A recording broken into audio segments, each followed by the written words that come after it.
Cyber Kaif और CSC संचालक के बैंक खाते हो रहे हैं फ्रीज। अब जाने क्यों हो रहा है, ऐसा क्यों हो रहा है, फ्रीज होने का कारण मैं बता देना चाहता हूं कि जैसे बहुत सारे सीएससी संचालक हैं, वो क्या किए हैं कि अपने शॉप पे एक बार कोड लगाए हुए हैं। बार कोड लगाए हुए हैं यानी कि पैसा लेने के लिए। कुछ लोग आधार के जरिए पैसा निकालते हैं, कुछ लोग बार कोड के जरिए पैसा निकालते हैं। अब रहा बात की बार कोड की बात आती है, तो देखिए आधार कार्ड से अगर पैसा निकाल रहे हैं तो आप सेफ जोन में, ठीक है। अगर बार कोड से निकाल रहे हैं तो आपके साथ हो सकता है फ्रॉड। अब आप कैसे कह सकते हैं कि फ्रॉड होगा? देखिए, अगर आप कोई भी कस्टमर आपके पास आते हैं और पैसा निकालने के लिए, तो आप क्या करते हैं कि आधार कार्ड से निकाल देते हैं और उसके बाद बार कोड से भी निकाल देते हैं। तो आधार कार्ड से कोई दिक्कत नहीं है, आप निकाल सकते हैं, लेकिन बार कोड से निकालना दिक्कत है। अब दिक्कत कहाँ आती है? तो पहले कस्टमर देखिए, कस्टमर जो सामने से अगर बार कोड से पैसा डाल रहे हैं तो थोड़ा बहुत आप मानिए कि आप सेफ जोन में हैं। अगर कस्टमर जो है आपका बार कोड ले लेते हैं और बोल देते हैं कि पैसा मैं डाल दूंगा, उसके बाद आपके पास आ जाएगा तो आप मुझे दे दीजिएगा, तो इस तरीक़े से फ्रॉड भी हो सकते हैं। और फ्रॉड कैसे होगा मैं बताऊंगा। देखिए, सबसे पहला बात है कि गेम जो होता है, बहुत सारे गेम एप्लीकेशन आ गए हुए हैं, बहुत सारे फर्जी वेबसाइट आ गए हैं, जैसे बहुत सारे जुआ हो गए हैं, बहुत सारे वेबसाइट हो गए हैं जो किसी प्रकार का जीएसटी नहीं देते हैं, वो फर्जी तरीक़ा से खोला गया है, ठीक है। जब फर्जी तरीक़ा से खोला गया है तो उसमें क्या करते हैं, गेम में पैसा डाल देते हैं और पैसा डालने के बाद से गेम खेल के जीत जाते हैं। जब जीत जाते हैं तो वो लोग क्या करते हैं, विड्रॉल करते हैं। अब विड्रॉल करते हैं तो विड्रॉल करने का तरीका बहुत सारे होते हैं। तो विड्रॉल करने के बाद क्या करते हैं, शॉप पे जाते हैं और वहाँ स्कैनर से स्कैन करके आप पैसा भेज देते हैं।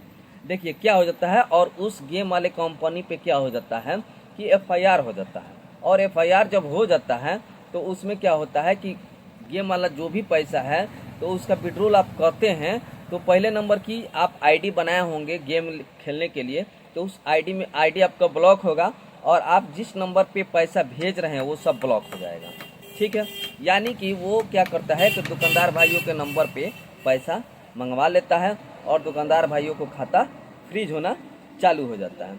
ठीक इसी प्रकार एक और घटना बता रहे हैं कि जैसे कि मान के चलिए आपके शॉप पे कोई आता है और बार कोड स्कैनर पे क्या करता है, पैसा मंगवाता है।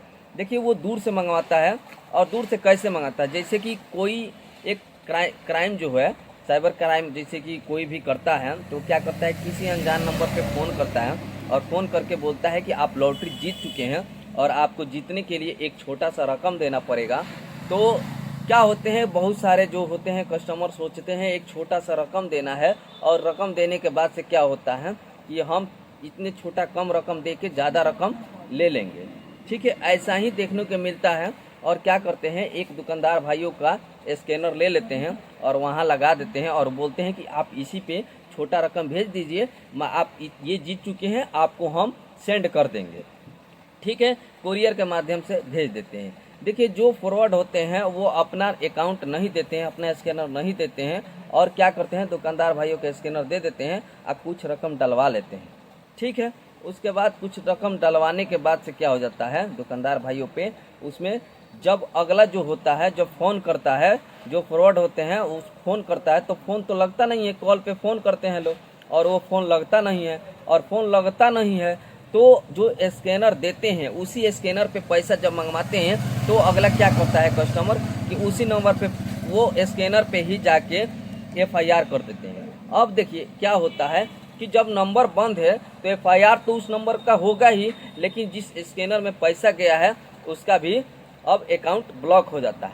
अब क्या करते हैं, बैंक वाले एफआईआर जो होते हैं तो बैंक वाले क्या करते हैं कि उस खाते को फ्रीज कर देते हैं, और फ्रीज करने के लिए उस खाते को बंद कर देते हैं, और बंद करने के लिए बैंक के चक्कर लगाना पड़ता है, और बैंक में जब जाते हैं तो पता चलता है कि आपका अकाउंट जो है बंद हो चुका है, क्योंकि आप पे साइबर क्राइम का एफआईआर हो चुका है।